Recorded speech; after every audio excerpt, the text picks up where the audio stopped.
Hello, everybody. Have a seat. Have a seat. Hello, Chicago. Thank you, Alina, for that outstanding introduction. I will say that Michelle would be jealous to see that she has a 6-month-old at home and she doesn't look tired.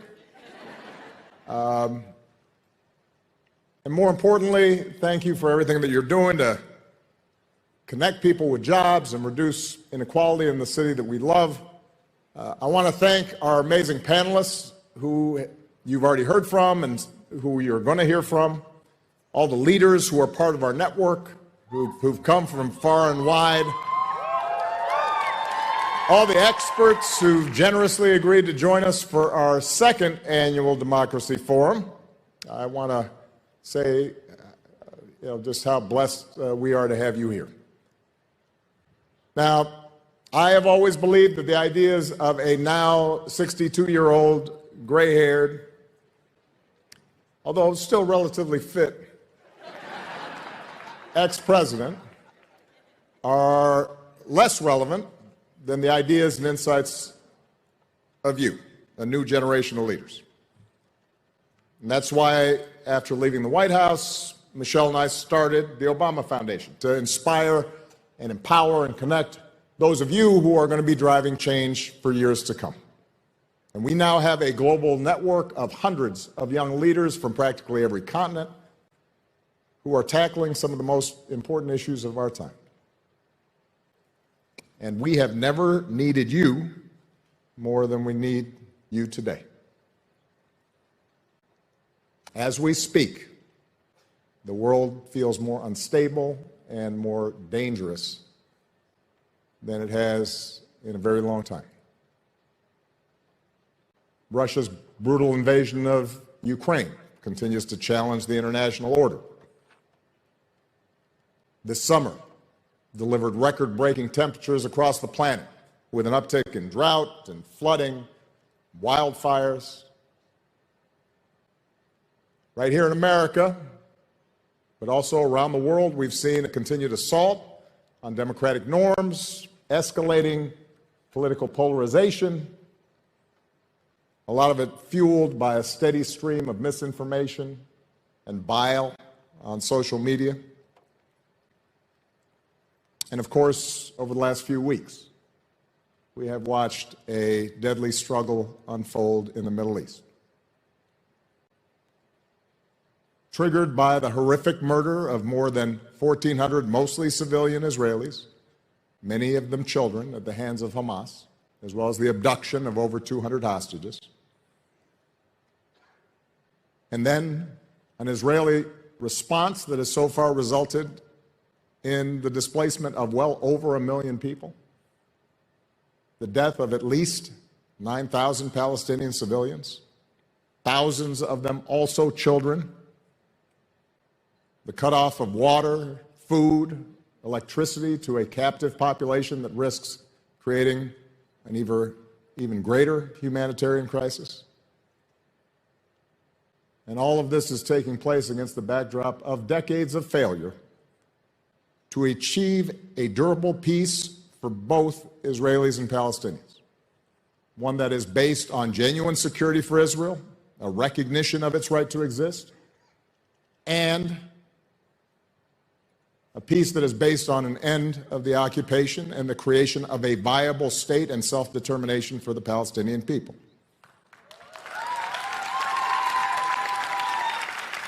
Now, I will admit, it is impossible to be dispassionate in the face of this carnage. It is hard to feel hopeful. The images of families mourning, of bodies being pulled from rubble, force a moral reckoning on all of us. And the ensuing debate has roiled college campuses, divided friends and allies, laid bare generational divides. and set off a surge of anti-Semitism and anti-Muslim sentiment.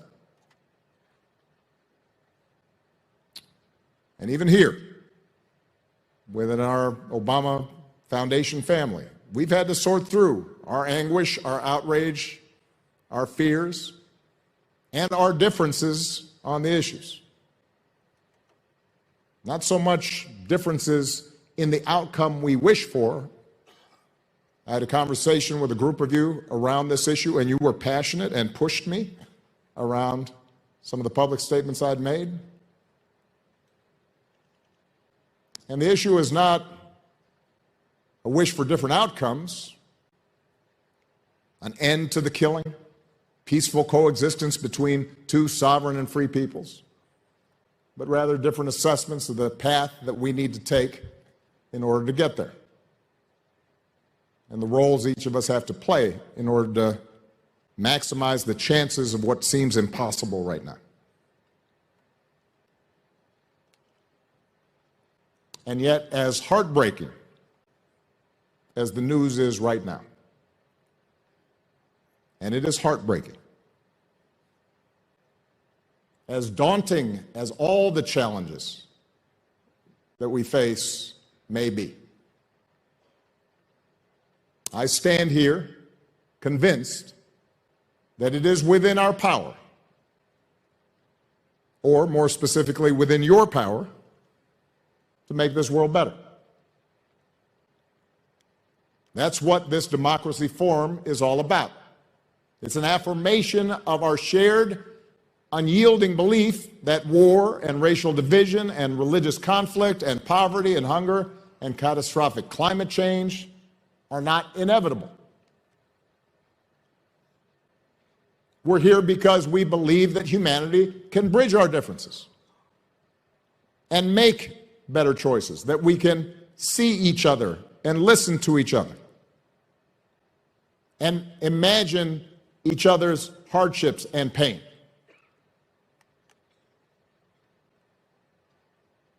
And that this better future is most likely to happen under democratic systems of government. Democracies in which everyone's dignity is recognized, where the rule of law and human rights are respected by everybody, where people have a voice in how they're governed, where we all have a stake in maintaining the social order, and where we can disagree with each other, sometimes bitterly, without losing sight of the ties that bind us together. That's why we're here. That's the work you're doing.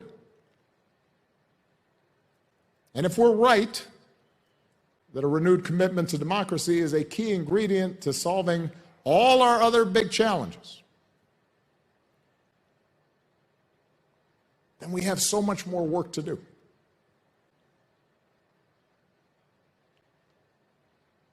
Because right now we're up against a set of economic and technological and cultural trends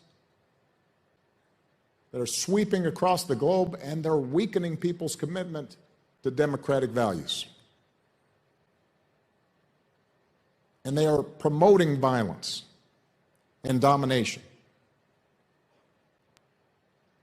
And they're making us blind to each other. And they're making us cynical about our capacity to work together and govern ourselves. Now, in the lead up to last year's forum, we focused on one such trend. And that was the flood of toxic content on social media. And we heard how thought leaders and civic organizations, academia, the tech sector, are starting to reimagine the ways that we use this technology to strengthen communities instead of weakening them. How we can change the paradigm to reinvigorate journalism and combat lies and hate speech and rebuild social trust. And this year, we've gathered together an equally impressive group of thinkers and practitioners to look at another major factor that's eroding confidence in democracy. And that's the widespread sense that the global economy is rigged, that it serves the few at the expense of the many, and that even popularly elected governments either can't or won't deliver on the promise of a better life for the average family. Now, obviously, this is a huge topic. I am fairly certain we will not solve the problems of 21st century capitalism in this forum, and certainly not in a single speech. And you will be relieved to know that I don't intend to try. In the time I have left, my goal is modest. I want to offer a few thoughts about how we can start reframing our economic debate. I want to highlight a few ways that innovators, including some of you, are already starting to build an economic order that's more inclusive, more sustainable, more just, even if it's still right now on a micro level. And then we're going to bring up people who know more about this than I do to share a discussion around these issues. Now, let me start with some admittedly oversimplified economic history. And I'm going to make a couple of assertions that you may or may not agree with. First, the market-based economic system we commonly know as capitalism has been the greatest generator of wealth and innovation that the world has ever seen. Some of you may think that's controversial, but it really is hard to argue otherwise. Before the Industrial Revolution, economic growth barely budged, and the average person struggled to scrounge up enough to eat. For centuries, millennium. And then the combination of scientific advances combined with market-based principles caused production to explode and standards of living to accelerate. The main alternative to capitalism that emerged, a communist system based on centralized command and control planning, worked better in theory than in practice. Ask China, which shifted from a command and control model to a more market-based system and managed within a few decades the unprecedented feat of lifting hundreds of millions of people out of extreme poverty. The bottom line is this: while there may be, in fact, better ways than capitalism to organize the productive capacity of large modern societies, we haven't discovered those systems yet. Maybe one of you will invent them. Maybe there's an Adam Smith out there somewhere. But just because an economic system generates wealth and innovation doesn't mean it guarantees a good society.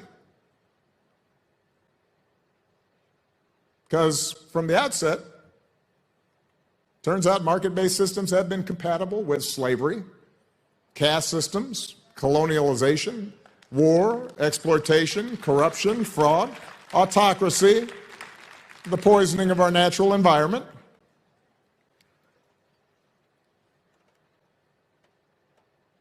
Fortunately, thanks to the accumulated efforts, bit by bit, of reformers and organizers and visionaries not so different from many of you, some, mostly democratic governments, began to recognize the need to moderate capitalism's excesses, especially after the Great Depression and World War II. Governments began making public investments in education and transportation, scientific research and housing. They constructed a social safety net to protect at least some of their citizens from destitution. They granted workers the right to organize, passed laws to protect consumer and environment. enacted policies designed to maintain the integrity of the financial system, to prevent monopolies and bring the system back into balance. Now, granted, these developments were uneven. Some countries over-regulated, others under-regulated. Some opted for a more generous safety net. Others left too many people to fend for themselves. But by the 1990s, as the Iron Curtain came down, the consensus was that the economic debate had been settled. There was going to be the spread of the free market. As far as the eye can see, global trade would steadily increase, and all this would lead to the advance of Western-style liberal democracies around the world. Also, everybody would be able to buy Big Macs.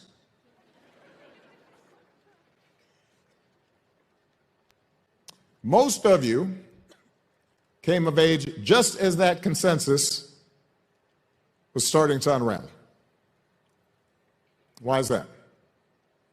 Well, it turned out that things like globalization, automation, the internet allowed big corporations and high finance to set up and do business anywhere. Shift money around with trillions with the click of a button.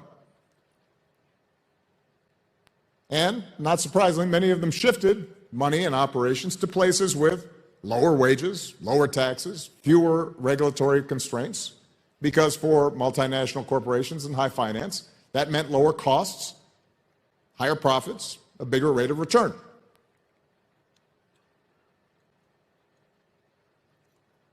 That meant workers lost bargaining power.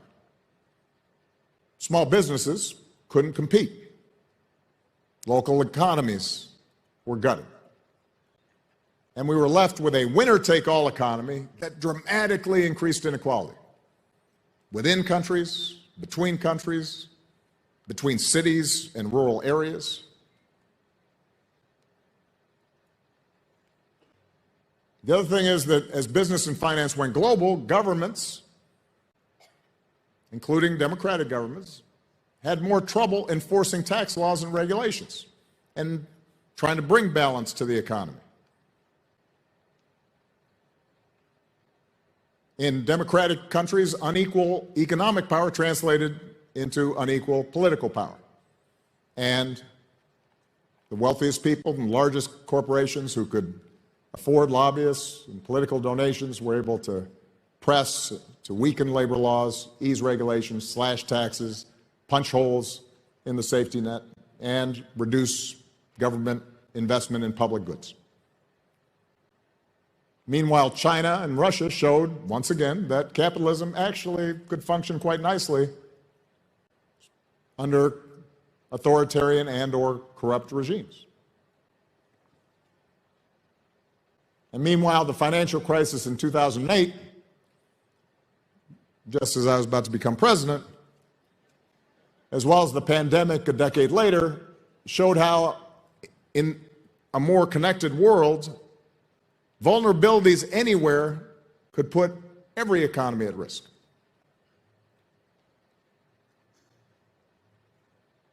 So what does this mean for ordinary people? Even in the richest countries, all these trends led to stagnant wages, lower savings, more debt, greater job insecurity, higher costs, and maybe most profoundly, increasing doubt that their children would be able to match, much less exceed, their own living standards. More and more people came to believe that their government wasn't looking out for them, and that politics was a zero-sum game. And as anger and frustration rose, so did anti-immigrant sentiment. So did right-wing populism. So did a strident nationalism that has all too often led to the promotion by politicians of anti-democratic ideas and has often led to international conflict. So, how should we respond? There are some who argue that capitalism's overwhelming emphasis on growth and consumption is the problem. Its voracious consumption of our planet's resources. The sense that the only measure of our well-being is more stuff.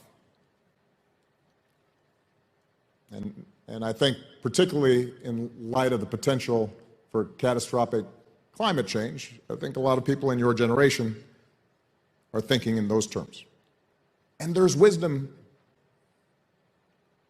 in some of this. Reforming our economy, as I'll return to at the end of this talk, really does require not just better policies, but a shift in our mindset. But I'm going to argue that growth, productivity, is still important.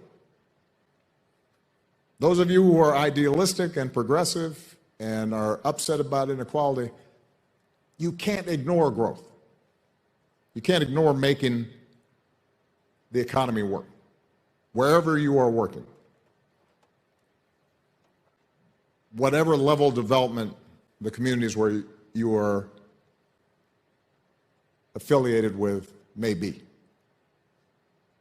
In Asia, in Africa, in Latin America, in inner cities here in the United States, in rural communities here in the United States, in some cases in places where the highest birth rates and the youngest populations are growing up,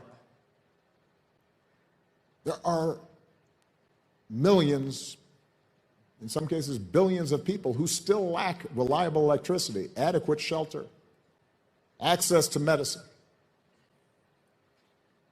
Even if we could redistribute all the wealth of every billionaire on earth, address what rightly feels like an obscene amount of inequity, it still wouldn't be enough to lift all those people out of poverty. We'd still need economic growth to do that. Also, in richer democracies like the United States or Europe, it's always been easier to build support for more robust social programs and more public investment and more opportunity for marginalized groups and more generous foreign assistance when the economic pie is getting bigger and people's wages are going up and people feel more secure. When things get tighter, people start feeling a little more selfish. So while it's important for us to focus on sustainable growth and inclusive growth, broad-based growth, we can't afford to ignore growth entirely. Which brings me to a related point. With automation replacing so many blue-collar jobs and pretty soon white-collar jobs, with the problems we've seen with social media, there is a temptation to blame technology itself for much of what ails us. And again, there are elements of truth in some cases to some of the work that's been done on the effects of and disruptions of technology. But the truth is, automation and disruptive technologies are not going away. It's hard to find an instance in human history where something's invented and isn't used. Whether that's the printing press or gunpowder or the computer. In fact, technological disruptions are only going to accelerate as AI models get more sophisticated. I think you may have already heard that from a panel, or maybe it's coming up. And there are some big risks associated with AI. And I'm encouraged that the Biden administration and other governments are beginning to recognize that and build out a possible regulatory framework to guard against those risks, and in some cases, slow down the widespread rollout of more powerful models before they've been tested. But it's coming. And in some cases, we're actually going to need AI and other powerful new technologies to help us solve tough problems like the transition to a zero carbon economy. Like, that's a hard thing to do. If we can come up with pathways for new carbon-free energy sources, we have to seize them. So the question isn't how to stop these advances from happening completely. It's how to make sure they're subject to public debate and consider public safety and welfare concerns, and that the benefits of these new technologies flow to everyone, and that they're accessible not just in the places where they're invented or the companies that make them, but also in other countries and in poor communities. So with that framework in mind, let me quickly preview some of our work, some of the key opportunities that our working group identified to build a more inclusive and sustainable economy. At the top of the list are measures that can not only help workers find a job, but also get a bigger share of the economic pie, to return that balance. At the macro level, that starts with us making sure our governments, those in charge of managing the economy, support fiscal and monetary policies that encourage full employment. You know, for decades, economists told us we couldn't go below a natural unemployment rate. They estimated it might be around 5.5% without sparking inflation. But as it turns out, there's nothing natural about a steady unemployment rate that leaves millions of people out of work, and that is twice as high in some cases in African American communities or in rural communities. And recent experience right here in the United States shows that government actually can bring unemployment down to just under 4% while keeping inflation manageable. Lower unemployment and tighter labor markets give workers more power to ask for higher pay and move to better jobs. But it doesn't eliminate the ups and downs of the business cycle. So over the long run, we can't just rely on the Federal Reserve or a bunch of remote government officials.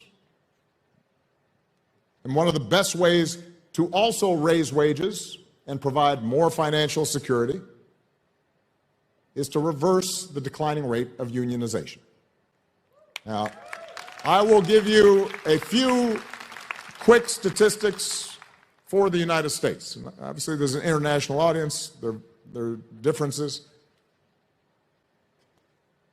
But I know U.S. pretty good.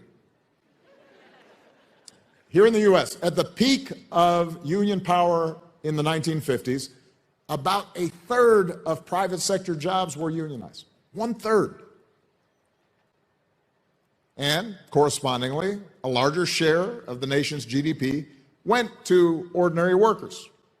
And income inequality was at a low ebb. And the economy grew at a consistently high rate. Since then, the rate of unionization has steadily fallen. Not by accident, not because it was inevitable, but because of a combination of policy and business and economic changes. Conservative state legislatures passed so-called right-to-work laws.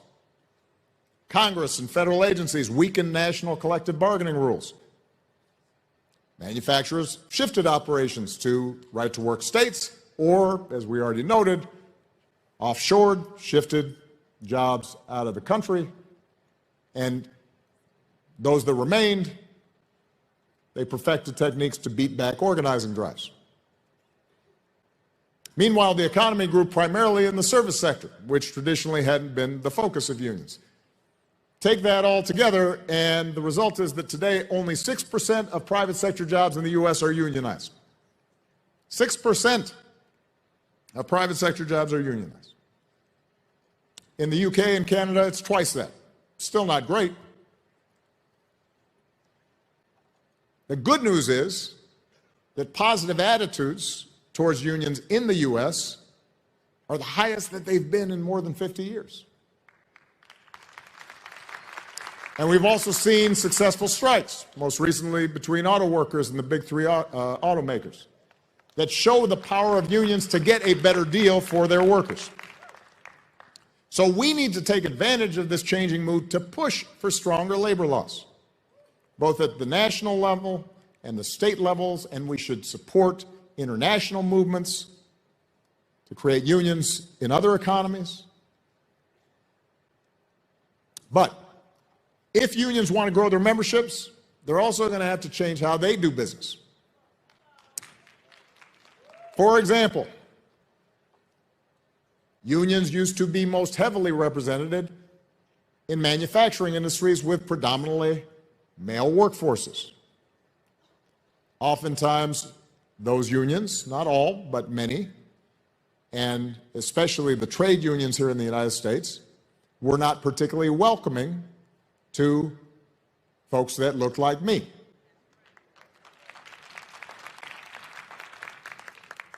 Today, 84% of private sector jobs are in the service sector.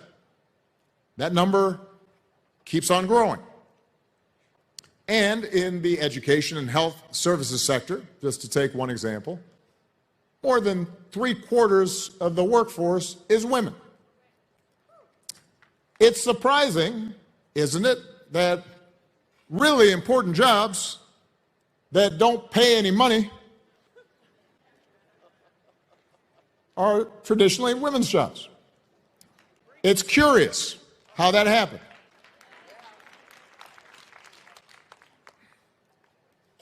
Now, to organize those workers in these fastest growing sectors, it won't be enough to just negotiate over wages and traditional benefits, although that's really important.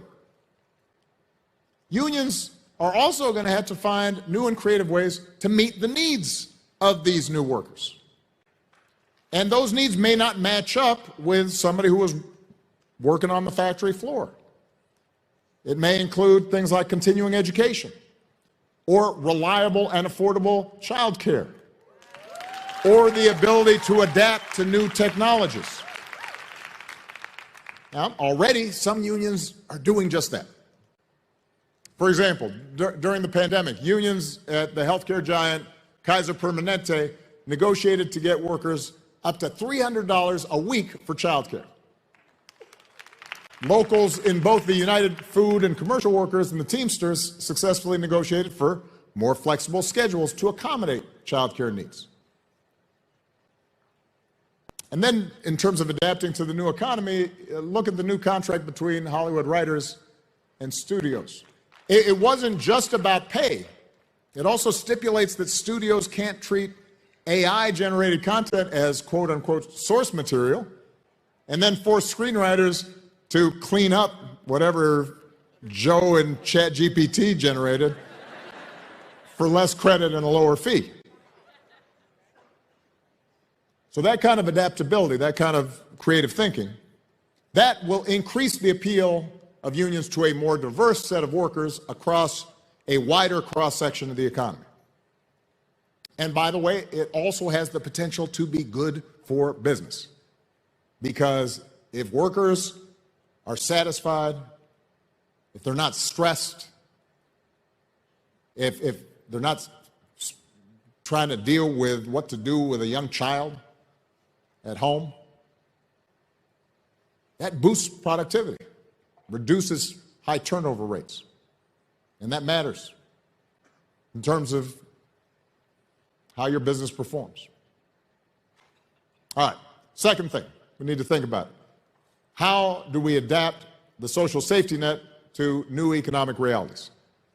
I already talked about this. There's always been a difference in size and scope of social benefits that various democracies or non-democracies provide their citizens. Among rich countries, the U.S. has a particularly stingy safety net. In contrast to citizens in the Nordic countries, they historically have been willing to pay significantly higher taxes to support more high-quality public services and more generous social insurance benefits. What accounts for the difference? Well, it turns out that one of the foundations for building political support for a strong safety net is high measures of social trust. Right? People need to believe that everybody is putting money into these programs and everybody is taking money out. That right now I'm doing okay, but I might lose my job. I might get sick. Something might happen. There, but for the grace of God go I. So that I don't resent it when I'm not sick, somebody else is down on their luck. That kind of social trust is easier to do in smaller countries where everybody is named Sven.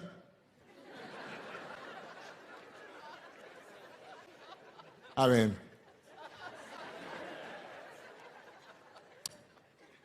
for any Nordics out there, I'm just messing with you.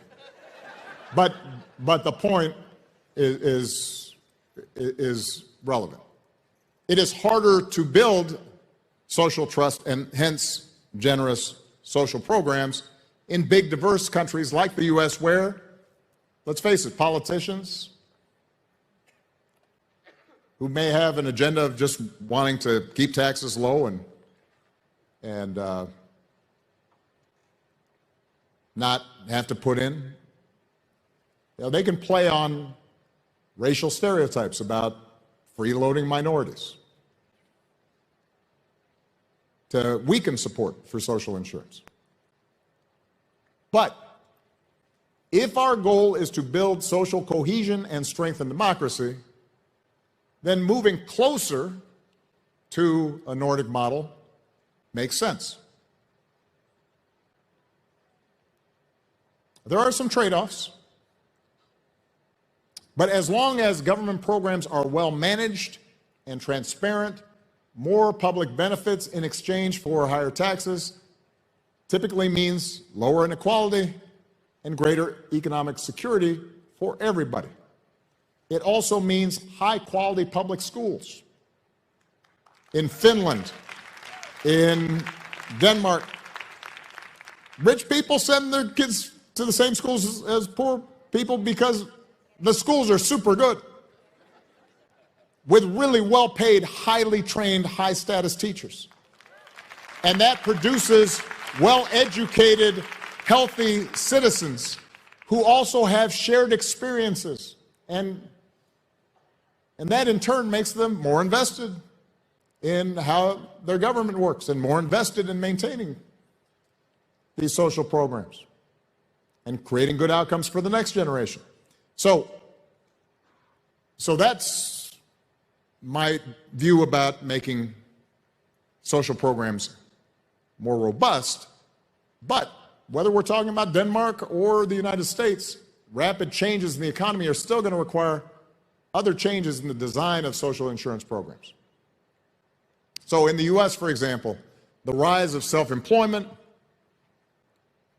people's much more likely to churn between jobs, means healthcare, retirement plans, unemployment insurance can't be tied to a particular job or employer.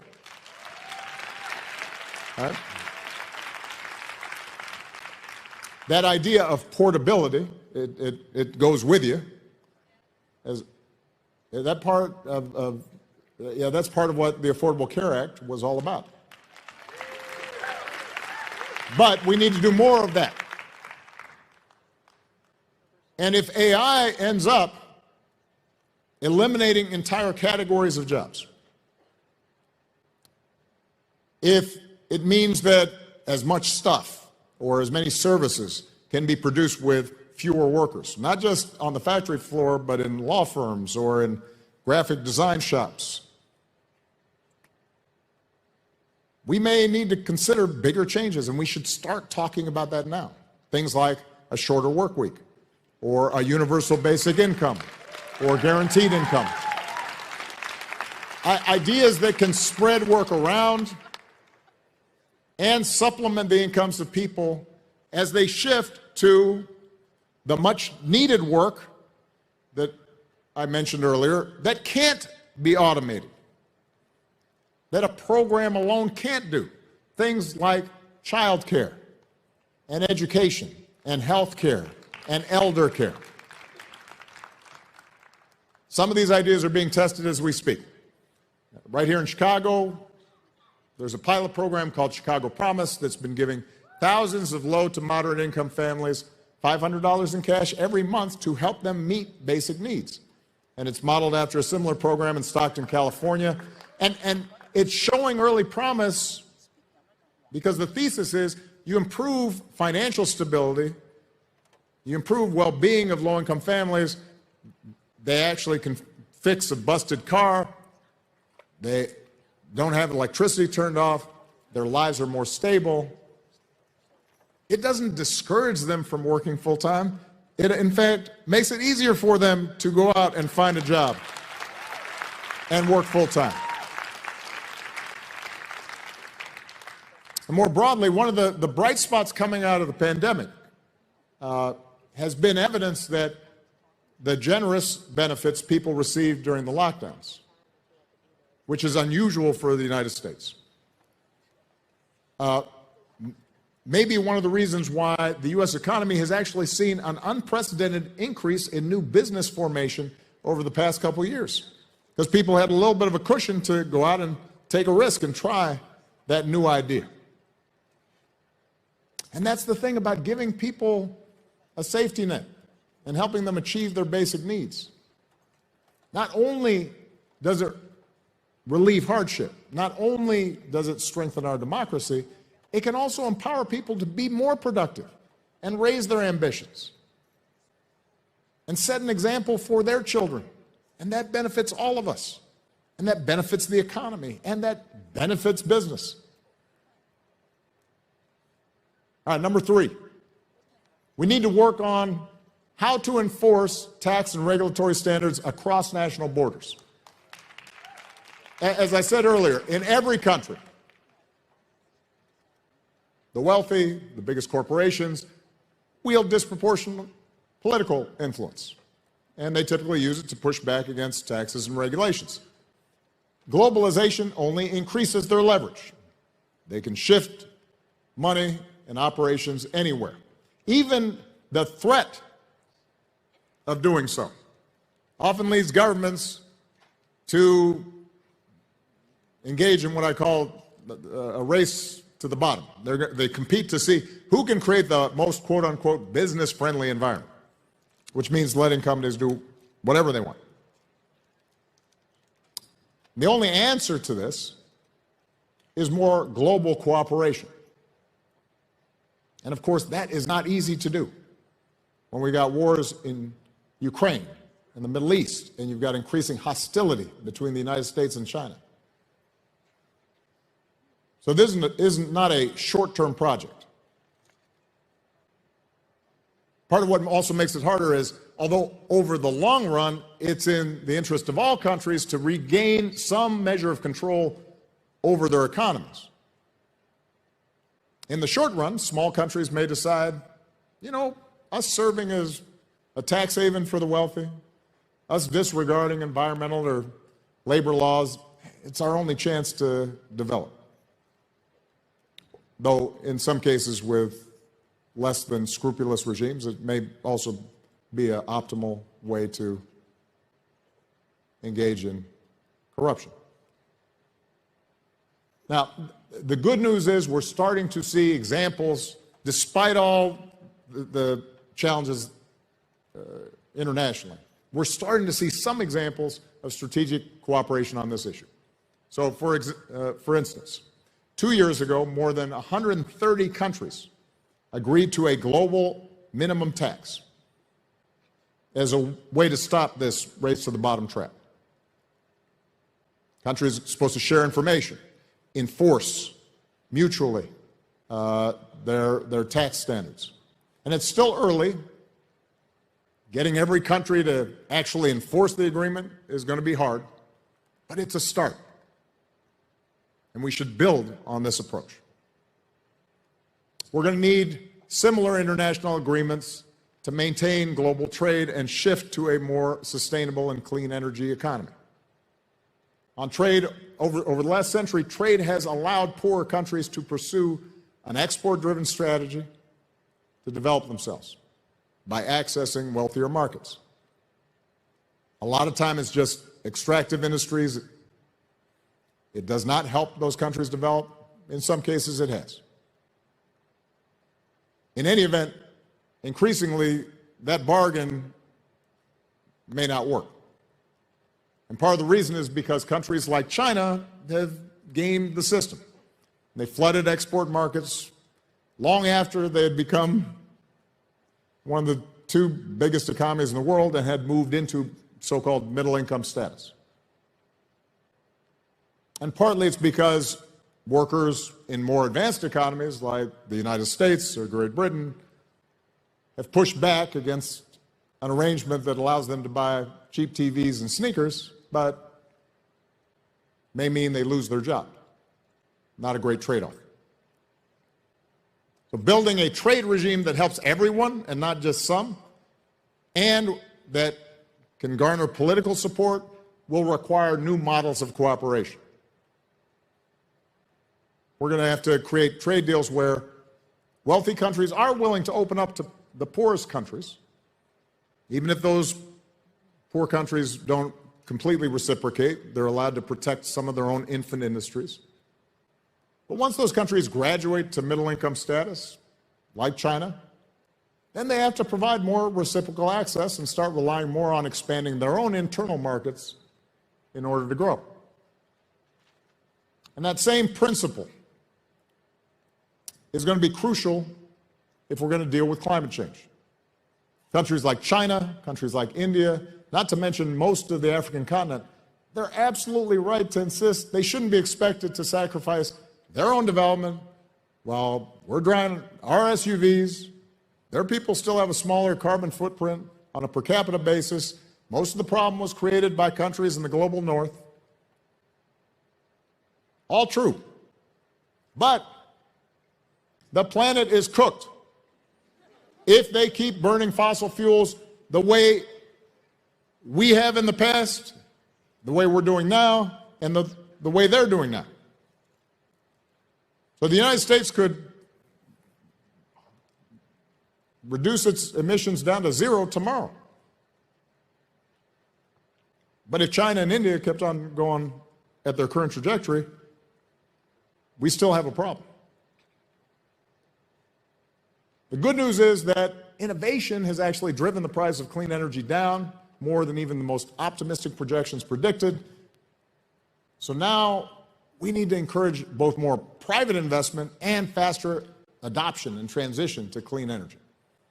That's what President Biden did when he signed the Inflation Reduction Act, the most ambitious investment in combating climate change in history. But the world is also going to have to subsidize the transfer and adoption of some of these latest clean energy technologies to the global south and help these countries build up the necessary infrastructure. The Paris Accord recognizes this. Not all countries have to do the same thing under the deal, but every country has to do something. The thing is, we have to move faster. Not only because climate change will impact every country, but because it's likely to worsen problems like mass migration, cross-border conflicts that stress our democracies.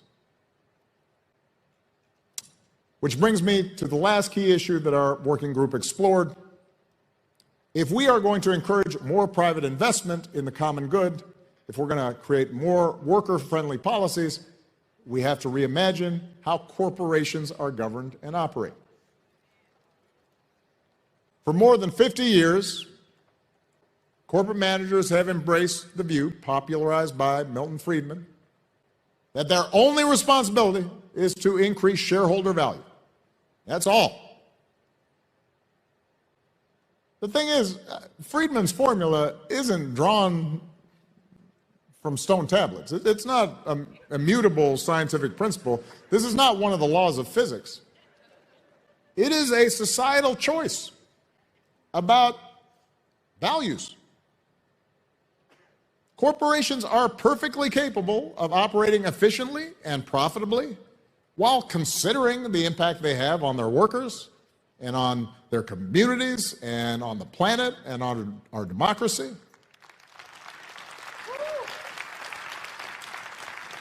And I would argue that taking that broader view may actually improve their bottom line. Because in today's interconnected world, the best companies have to consider the long-term strategies that will help them retain talent or recruit talent from an increasingly diverse workforce. They've got to maintain their brand, or somebody is going to cancel them on their phone. They have to continue to innovate. Narrow obsessions with quarterly earning reports to satisfy Wall Street often makes that harder. And despite what some politicians might say about companies acting too woke, your generation is less and less interested in doing business with or working for companies that are not good corporate citizens.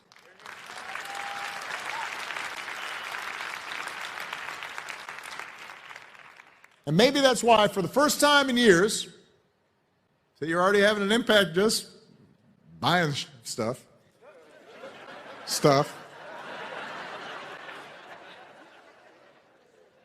For the first time in years, we're starting to see a noticeable shift in how at least corporations talk about their mission. Our job is to make sure the talk is matched by action. So I'll give you an example. There's a lot of discussion right now. It's fashionable to talk about impact investing. And the idea is financial institutions claim that not all of their portfolios, but some of them, will only invest in companies that provide some social good along with a market rate of return. When you look under the hood, and I've talked to a number of the folks who are pitching this,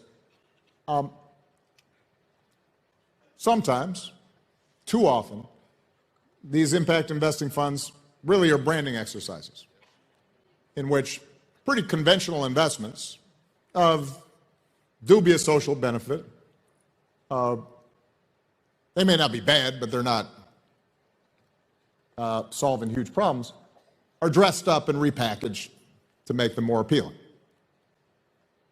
Fortunately, there have been serious efforts underway, both by nonprofits and academic researchers, and to their credit, even some of the investment funds involved, to bring some analytical rigor to the idea. So you reform rating systems that measure and certify companies, give them a good housekeeping seal of approval that they really are having meaningful impact on issues like climate change or providing education to the underserved. And we should encourage that. If we can make that work, that could be impactful. We also need to explore new types of corporate structures, from worker-owned companies to purpose-driven public benefit corporations that allow companies to operate for a profit, to benefit from the efficiencies and discipline that comes with the market, but also allow those same companies to pursue broader social goals at the same time. So take Patagonia. Last year, the company's founder announced they would be transferring 100% of voting and non-voting stock to a trust and nonprofit set up to sustain their values and fight climate change. Patagonia will still be able to hire and grow and make those coats. But now all profits will be distributed to groups that are dedicated to protecting the planet. getting workers more leverage, expanding and redesigning the social safety net, improving cross-border cooperation to help governments tax and regulate and negotiate fair trade deals and transition to clean energy, exploring new ways for corporations to operate in a way that's consistent with profits and the common good. None of these steps are easy. We will not eliminate, through any of these steps, all inequality. We're not going to eliminate poverty. We're not going to entirely ward off the disruptions that come from AI and other new technologies. But if we take these steps, which are achievable, they would make our economy work better. They'd improve people's lives.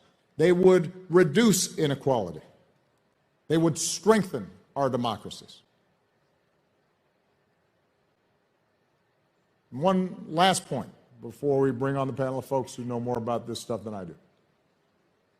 Achieving any of these things will require more than just innovative policymaking. It will require more than just savvy strategic politics. It will require a broader shift in values. Now, the other day I went back and reread one of my favorite passages from one of Bobby Kennedy's speeches back in the 60s. That's Bobby Kennedy, the father, not the son. In it, he describes the standard measure of economic performance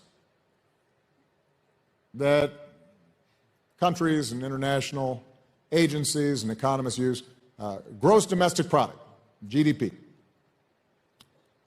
And he describes how it reflects what he calls the poverty of satisfaction that afflicts us all.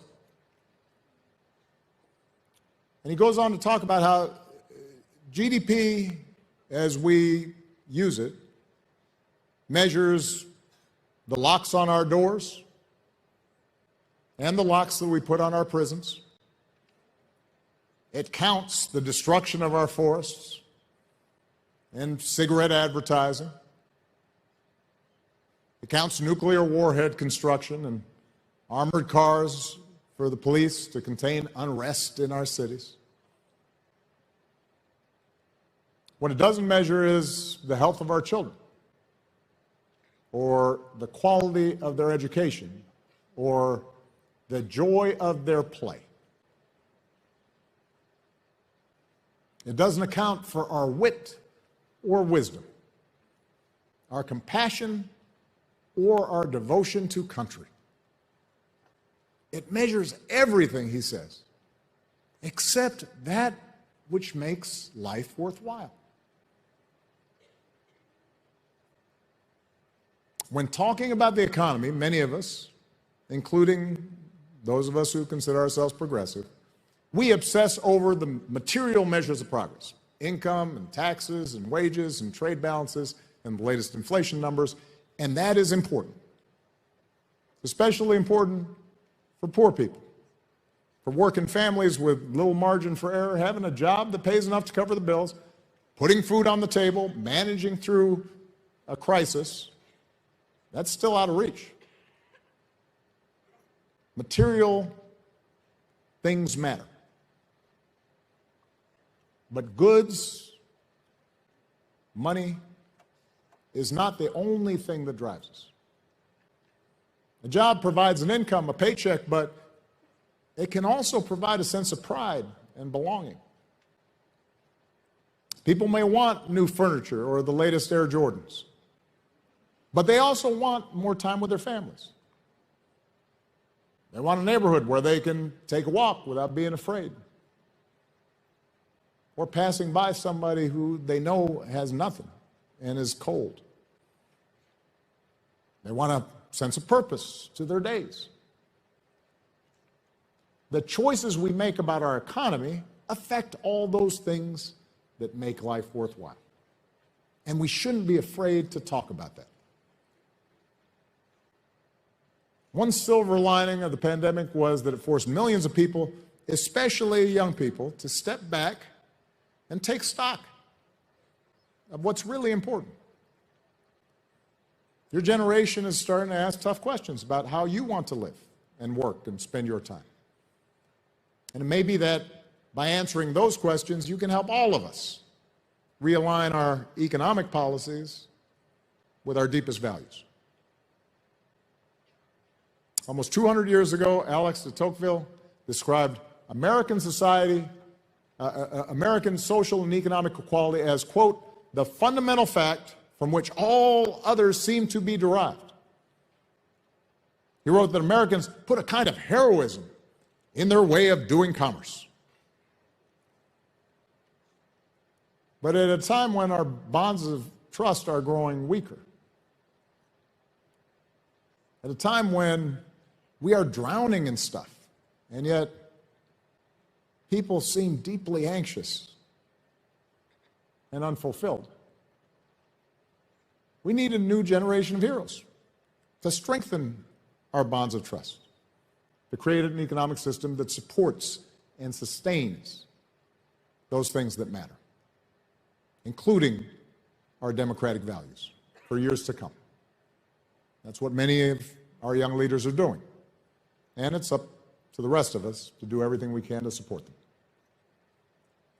Thank you, everybody. All right. Thank you.